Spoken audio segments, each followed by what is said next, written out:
Bismillahirrahmanirrahim. Assalamualaikum warahmatullahi wabarakatuh. Bapak-bapak, ibu-ibu, mas-mas, mbak-mbak, khususnya adik-adikku sekalian yang dirahmati Allah dimanapun Anda berada. Kembali di IIP Channel bersama saya, IIP Wijayanto.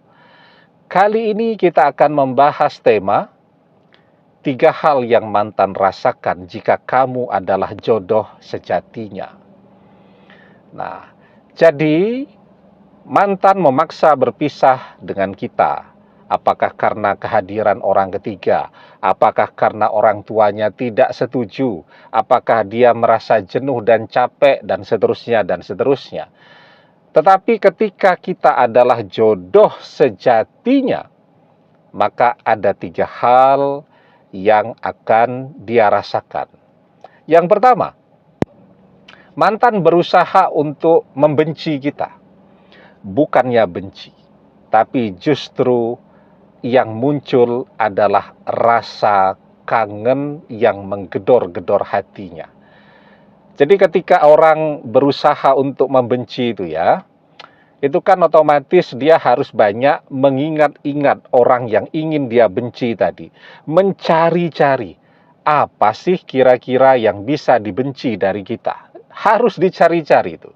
Kalau dia tidak ketemu juga apa yang bisa dibenci dari kita, maka dia harus menghayalkan, membayangkan sesuatu yang bisa membuat rasa benci di dalam hatinya itu tumbuh.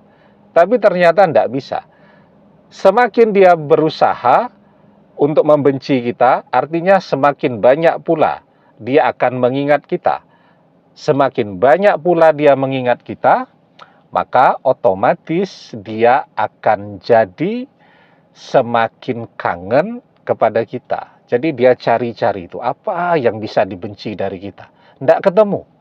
Ya, terus dia bayangkan, misal kita itu tidak setia, kita itu pelit, kita itu egois, dan seterusnya lah, agar dia bisa membenci kita. Tapi kan capek itu, menghayalkan sesuatu yang tidak pernah ada. Balik-balik yang muncul adalah kenangan-kenangan indah bersama kita, yang ujung-ujungnya akan membuat rasa kangen itu menjadi semakin besar lagi.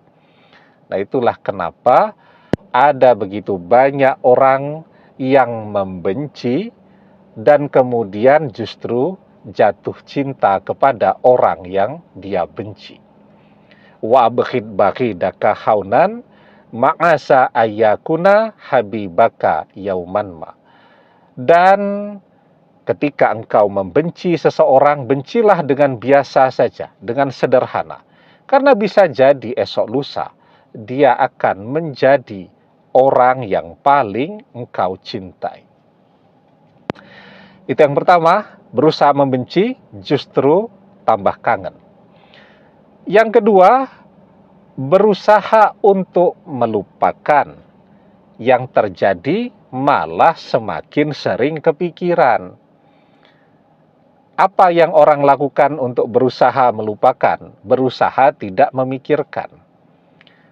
Ketika dia berusaha untuk tidak memikirkan, apa yang dia lakukan, dia memotivasi dirinya. Ayo jangan dipikirkan, ayo jangan diingat-ingat, dan seterusnya. Tapi justru dengan cara seperti itu, malah jadi tambah kepikiran. Apalagi yang dia lakukan? Dia berusaha, misal kalau beraktivitas, jangan sampai mengarah kepada sesuatu yang bisa mengingatkan kepada kita. Mau berangkat nih ke tempat kerja atau ke kampus mau kuliah, jangan sampai melewati jalan yang punya kenangan bersama kita. Tapi apa yang terjadi justru ketika dia sibuk memilih jalan yang tidak mengingatkan kenangan-kenangan bersama kita, justru ketika kesibukan itu muncul, jadi kepikiran kita terus. Nah, jadi semakin besar energi yang mantan gunakan untuk berusaha melupakan kita, semakin banyak pula dia kepikiran kita. Itu yang dia rasakan.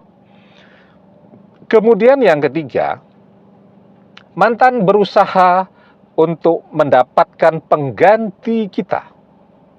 Apa yang terjadi? Yang terjadi tidak ada satu orang pun pasangan baru mantan yang sanggup berlama-lama bersama dengan mantan. Kenapa? Jengkel, marah, kecewa, dan seterusnya kepada mantan. Kok jengkel, marah, kecewa?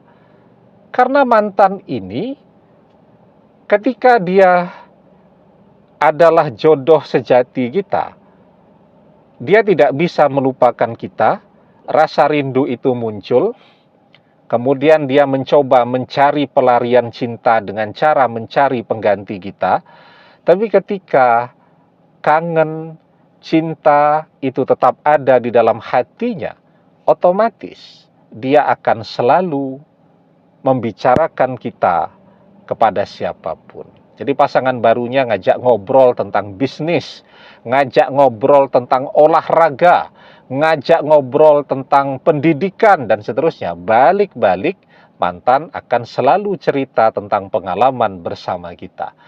Dan itu memang tanda orang yang mencintai. Ya, karena apa? Karena letak hati kita ini kan cuma kurang lebih 1 jengkal lah, ya, dari lisan kita. Pikiran kita juga letaknya kurang lebih 1 jengkal dari lisan kita. Ketika kita selalu ada di dalam hati dan pikirannya, maka otomatis akan selalu dia bicarakan.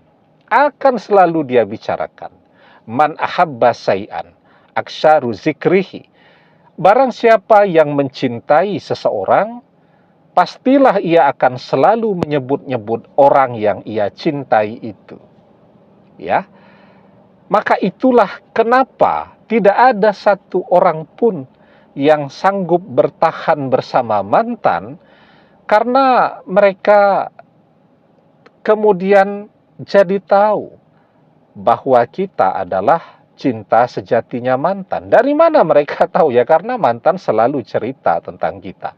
Sehingga yang mantan rasakan ketika dia berusaha mencari pengganti kita, yang dia dapatkan gagal terus. Nah, itulah kira-kira 3 hal yang mantan rasakan ketika kita adalah jodoh sejatinya. Demikian, semoga bermanfaat. Wallahu a'lam bissawab, billahi taufik wal hidayah. Assalamualaikum warahmatullahi wabarakatuh.